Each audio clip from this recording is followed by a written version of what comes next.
नमस्कार, आपका हमारे इस न्यूज चैनल पर हार्दिक स्वागत है। आरजेडी को लगा है जोरदार झटका, सहयोगी दल ने छोड़ दिया है उनका साथ, जारी किए अपने उम्मीदवारों की पहली सूची। समस्त जानकारी देंगे, कृपया इस वीडियो को शुरू से अंत तक देखिएगा और कमेंट करके जरूर बताइएगा कि बिहार के इस विधानसभा चुनाव में किस पार्टी की जीत होगी, कौन बनेगा बिहार का मुख्यमंत्री। हम कमेंट के माध्यम से ओपिनियन पोल और एग्जिट पोल की रूपरेखा तैयार कर रहे हैं, तो आप अपनी प्रतिक्रिया जरूर से जरूर कमेंट में डालिएगा और इस वीडियो को ज्यादा से ज्यादा लाइक कीजिएगा।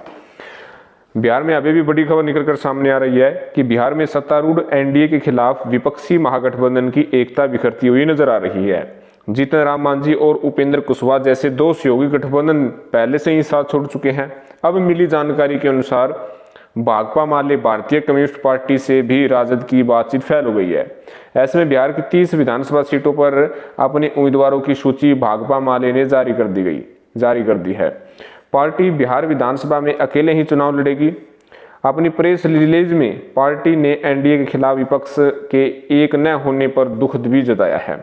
भाकपा माले राज्य सचिव कुणाल ने कहा है कि विधानसभा चुनाव में सीटों के तालमेल को लेकर भाकपा माले और राष्ट्रीय जनता दल के बीच राज्य स्तर पर कई राउंड की बातचीत चली। हमने अपनी सीटों की संख्या घटाकर 30 कर ली थी।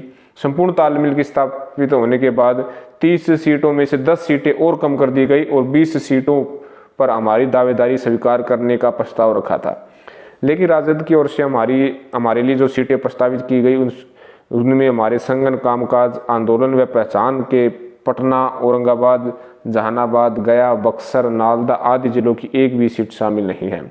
ऐसे में जब पहले चरण के नामांकन का दौर शुरू ही होने वाला है, हम अपने सीटों की यह पहली सूची जारी कर रहे हैं।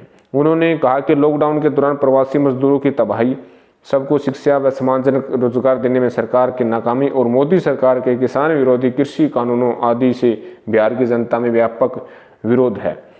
इस जनभावना का सम्मान करते हुए विपक्ष की पार्टियों के बीच कारगर गठबंधन व समझौता और एनडीए के विरोधी मतों को समेटने की पुरजोर कोशिश करना समय की मांग है, लेकिन अब तक ऐसा संभव नहीं हो पाना बहुत ही दुखद है।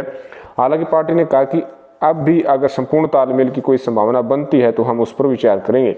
जिन सीटों पर पार्टी ने अपनी उम्मीदवारों की सूची जारी की है उनके नाम हैं तरारी, आगियाओं, जगदीशपुर, संदेश, आरा, दरौली, जिरादेई, रघुनाथपुर, बलरामपुर, पालीगंज, मसोडी, फुलवारी शरीफ, काराकाट, ओबरा, अरवल, गोसी, सिकटा, भोरी, कुर्था, जहानाबाद, हिलसा, इस्लामपुर, हायाघाट, वारिसनगर, ओराई, गायघाट, बेनीपट्टी, शेरघाटी, डूमराव, चैनपुर। यानी भाकपा माले ने साफ तौर पर कहा है कि अगर अब भी आरजेडी उन पर विशेष तौर पर ध्यान देती है और 20 सीटें देती है तो वे फिर से इस महागठबंधन में आने के लिए तैयार है।